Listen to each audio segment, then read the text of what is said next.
बहुत सारे लोग ऐसा बोलते हैं कि स्कूल में पढ़ाई नहीं होती। आपने कभी सोचा कि स्कूल में पढ़ाई नहीं होती, वो टीचर्स गए कहाँ? यही कोचिंग सेंटर वाले उनको खरीद खरीद के ले गए।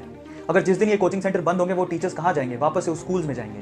आज से 20-25 साल पहले ये कोचिंग इंस्टीट्यूट नहीं थे बच्चों। गवर्नमेंट स्कूल में जो टीचर थे वो बहुत ज्यादा एजुकेटेड माने जाते थे और लोग उनसे पढ़ने जाया करते थे। धीरे धीरे ये कोचिंग कल्चर चलते गया। गवर्नमेंट के जो टीचर थे, और आज भी गवर्नमेंट के एम्प्लॉय बहुत सारे अपनी गवर्नमेंट की जॉब छोड़ छोड़ के इन कोचिंग सेंटर्स में पढ़ा रहे हैं और बड़ा बड़ा पैकेज छाप रहे हैं। सबको मालूम है इस बात का।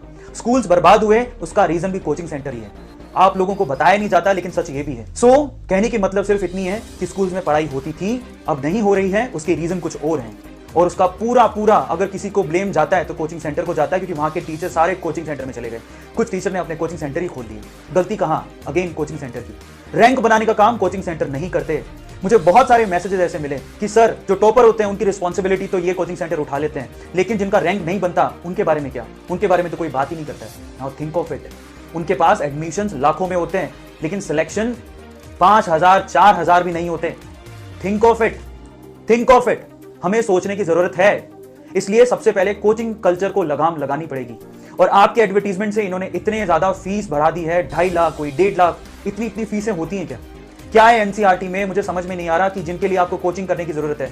एक पेपर शायद थोड़ा सा मुश्किल होगा, जे एडवांस। मैं आपको एक बात बताता हूं, बहुत सारे बच्चों को पता नहीं है। आज से 20 साल पहले, अगर आप 20 साल पहले के पेपर उठाओ जिसमें ऑब्जेक्टिव और सब्जेक्टिव पेपर भी होता था, वो पेपर बहुत हार्ड होते थे। तब कोचिंग सेंटर नहीं थे, तब 50% मार्क बनाना भी बड़ी बात थी। आज पेपर इतने आसान हो गए हैं कि लोग full out of full mark भी लाते हैं। पिछले साल की बात है, 360 में से किसी बच्चे के 360 नंबर भी आए थे। पेपर का लेवल कंटिन्यूसली गिरते जा रहा है, तो फिर किस बात की कोचिंग की जरूरत है? हम मेहनत करके भी निकाल सकते हैं।